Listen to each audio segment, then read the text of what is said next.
Amphistomes in sheep and goat, commonly 4 amphistomes are important. One is Paramphistomum cervi, second one is Cotylophora cotyloforum, and Gastrothylax frumifer and Fiscodarius species are very important, and they are all called as conical flukes or ruminal flukes because of their shape. And all these 5 species normally found in the digestive tract of sheep. Life cycles of these amphistomes are indirect, involving the snail as intermediate host. So there are different species under each genera, Paramphistomum and Fiscodarius and Cotylophora. We will see each and every genera. So Paramphistomum cervi, this species is called as conical fluke or ruminal fluke, and this fluke is having pear-shaped body with a convex dorsal surface and concave ventral surface, and it has 2 openings, oral sucker and ventral sucker, and in the 1/3 of the anterior end you can observe genital pore, opening of genital pore, and all these adult worms they will be found mainly in the rumen and reticulum of sheep, goat and cattle. This genital pore is present mainly in the anterior third of the body. 2 lobed testes, one behind the other, present, and vital area are seen as compact groups, mainly found distributed between pharynx to and posterior sucker. So these are present in clusters. All these are vital area. These 2 are testes, which are present one behind the other, tandem in position. It has 2 lobes and 1 genital. Then Cotylophora and Cotyloforum. These adult flukes commonly found in rumen and reticulum of sheep and goats. It has similar morphology as that of Paramphistomum cervi, except that there is a genital sucker which is present immediately behind the bifurcation of intestines. This is the genital sucker. So testes are again tandem in position. Life cycle involves Endoplanarbis snails as intermediate host. And the third one is Gastrothylax frumifer. The adult flukes occur in the rumen and reticulum of cattle, buffalo, sheep and goat. Body is elongated and fleshy. A large pouch is present on the ventral surface, and posterior sucker is very large and subterminal with raised borders, and intestinal cecae are straight and they end at the anterior border of the testis. These 2 are the testis which are lying side by side, and these are the intestinal ceca. They will be ending at the anterior border of the testis. And uterus will be crossing from right side to left side, giving S-shaped appearance. So this is an important net bit actually. So Fiscodarius species, we have 2 species, that is elongatus and cobaldi. They also closely resemble Gastrothyrax in its morphology and having a ventral pouch. So first one is elongatus. It has very small ventral pouch and uterus runs in straight. You can observe this is the uterus, and intestinal ceca run up to the middle region in the case of cobaldi, whereas in the case of elongatus, these intestinal ceca will be reaching up to the posterior end. This is the only difference between these 2 species. Cycle of rumen flukes. It resembles a typical trematode life cycle involving all 5 larval stages. So Cercaria is called as Cercaria pigmentata. So Amphistom Cercaria is called as Cercaria pigmentata because the Cercaria will be having 2 distinct eye spots in its morphology. So Metacercaria dark brown in color and are viable for 3 months and enters the definitive host through ingestion mainly. And after 6 to 8 weeks, all these immature flukes start migrating through various parts of the intestine, and as part of their development, mainly occurring in the intestine. And finally, they migrate to rumen and reticulum. So pre-patent period in the case of sheep is about 71 days, whereas in the case of goats, it is 60 days. So first picture is showing Planarbid snails. Second picture, rumen of sheep infected with immature and mature flukes.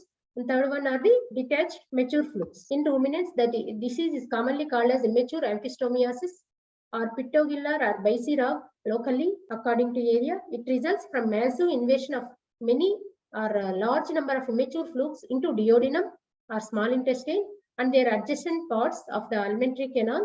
The disease is occurring from acute to subacute form in sheep and goats.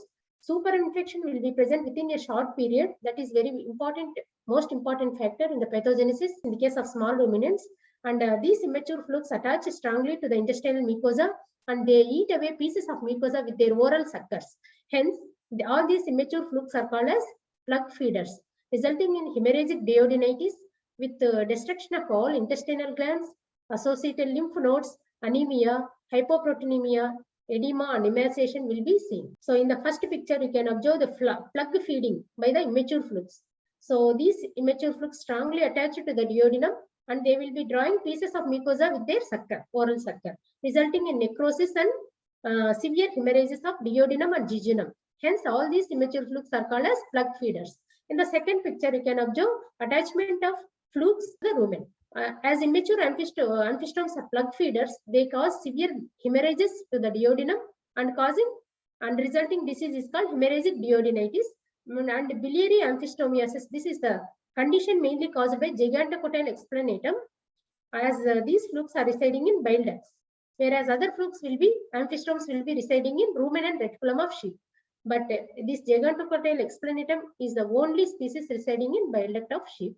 And Bartlesia condition is noticed with edema extending up to cheeks in the case of sheep, whereas this edema extending up to sternum in the case of cattle.